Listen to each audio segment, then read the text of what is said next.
जी हाँ मेरे प्यारे दोस्तों, आप बिल्कुल सही सुन रहे हैं। माननीय सुप्रीम कोर्ट यानी कि देश की सबसे बड़ी कोर्ट ने कब्जाधारी के ऊपर कब्जे के आधार पर मालिक बनने पर विराम लगा दिया है।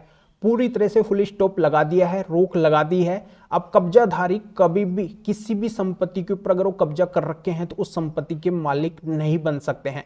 ये माननीय सुप्रीम कोर्ट ने साफ साफ कहा है अपने इस जजमेंट के अंदर। तो ऐसी कौन सी बातें माननीय सुप्रीम कोर्ट ने कही है, डिटेल सहित मैं आपको पूरी जानकारी इस वीडियो के अंदर समझाने वाला हूं। वीडियो बहुत ही महत्वपूर्ण है, आपके फायदे का है। कहीं से वीडियो को स्किप नहीं करना है क्योंकि ऐसी जानकारी बार बार नहीं आती है, ऐसा जजमेंट बार बार नहीं आता है। तो ये जजमेंट आपको इस वीडियो के अंदर देखने को मिलेगा, यानी कि इस जजमेंट के बारे में ही मैं पूरी जानकारी इस वीडियो के अंदर आपको बताने वाला हूं। इसलिए अंत तक बने रहिए, पूरी जानकारी का फायदा उठाइए और इस चैनल को अभी तक सब्सक्राइब नहीं करे हैं तो सब्सक्राइब करके बेल आइकन को जरूर दबा दीजिए। तो चलिए शुरू करते हैं। तो वेलकम दोस्तों, मैं हूं आपका अपना एडवोकेट जितेंद्र। दोस्तों ये आपको पता है कि अपने देश के अंदर एक लिमिटेशन एक्ट है और लिमिटेशन एक्ट के अंदर एक 12 साल का कानून आता है जिसे बोलते हैं प्रतिकूल कब्जा कानून।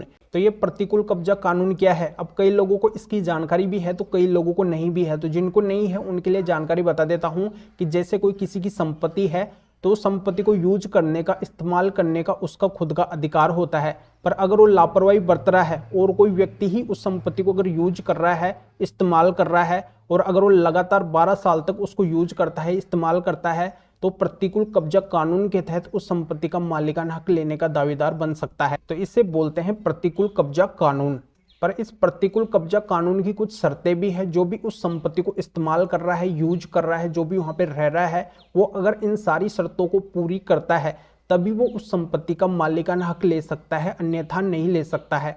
यानी कि वो कब्जाधारी जो वहां पे रह रहा है, उसको यूज कर रहा है, वो अगर इन शर्तों को पूरा करेगा तभी वो उस संपत्ति का मालिक बनेगा, अन्यथा नहीं बनेगा। तो ये कौन कौन सी शर्तें हैं एक एक करके मैं पूरी जानकारी यहाँ पे समझा देता हूँ। तो इसमें पहली शर्त आती है कि अगर उसका कब्जा शांतिपूर्ण कब्जा है, यानी कि शांतिपूर्ण का मतलब ये है कि जिसकी संपत्ति के ऊपर कब्जा कर रखा है, अगर उन्होंने किसी भी तरीके का कोई भी एक्शन उसके खिलाफ नहीं लिया है उसको हटाने के लिए, तो इसे बोलेंगे शांतिपूर्ण कब्जा। अगर वो लगातार 12 साल से रह रहा है और उसको हटाने का किसी ने भी अगर प्रयास नहीं किया है, यानी कि जिनकी संपत्ति है उन्होंने प्रयास नहीं किया है, तो शांतिपूर्ण कब्जा माना जाएगा।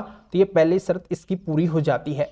अब दूसरी शर्त ये होती है कि सर्वज्ञात कब्जा होना चाहिए। सर्वज्ञात का मतलब ये है कि सभी लोगों को पता होना चाहिए कि उसने इस संपत्ति के ऊपर कब्जा कर रखा है।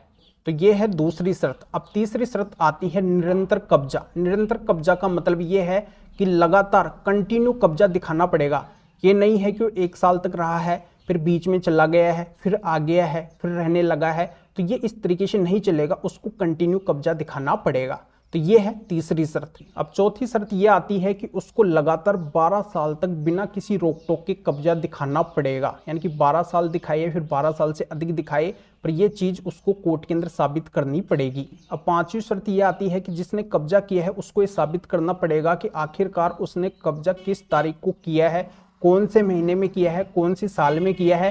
ये पूरी तरह से उसको एविडेंस यानी कि सबूतों के आधार पर साबित कोर्ट के अंदर करना पड़ेगा। अब छठवीं शर्त यह आती है कि जिसने कब्जा कर रखा है उसको इस बात की जानकारी होनी चाहिए कि इस संपत्ति का असली ओनर कौन है जिसकी संपत्ति के ऊपर कब्जा कर रखा है। यानी कि उस संपत्ति के असली मालिक का, यानी कि रियल ओनर का उस कब्जेधारी को पता होना चाहिए, उसके नाम का पता होना चाहिए। तो दोस्तों 6 महत्वपूर्ण शर्तें हैं। जो भी कब्जाधारी अगर इन 6 महत्वपूर्ण शर्तों को पूरा करता है तभी वो कब्जाधारी उस संपत्ति का मालिकाना हक ले सकता है, उस संपत्ति का मालिक बन सकता है, अन्यथा वो बिल्कुल भी मालिक नहीं बन सकता है। ये माननीय सुप्रीम कोर्ट ने साफ साफ अपने इस जजमेंट के अंदर कही है। अब लोगों के बीच में बहुत ज्यादा गलतफहमी ये भी होती है कि जैसे कोई किराएदार आता है और वो किराया वगैरह सब कुछ दे रहा है, किसी के घर के अंदर रह रहा है, किसी की दुकान के अंदर रह रहा है, रेंट से यानी कि किराए से रह रहा है, तो बोलता है कि मैं लगातार 12 साल से यहाँ पे रह रहा हूँ तो मैं इसका मालिक बन जाऊंगा। तो ऐसा बिल्कुल भी नहीं है क्योंकि इसके ऊपर प्रतिकूल कब्जा कानून लागू नहीं होता है। तो दोस्तों इस मैटर में अगर आप मेरे से डिटेल में जानकारी लेना चाहते हैं, आपकी अगर और किसी भी तरीके की कानूनी समस्या है, उस मैटर में जानकारी चाहते हैं, तो इस व्हाट्सएप नंबर के ऊपर व्हाट्सएप पे मैसेज करके अपॉइंटमेंट बुक करवा के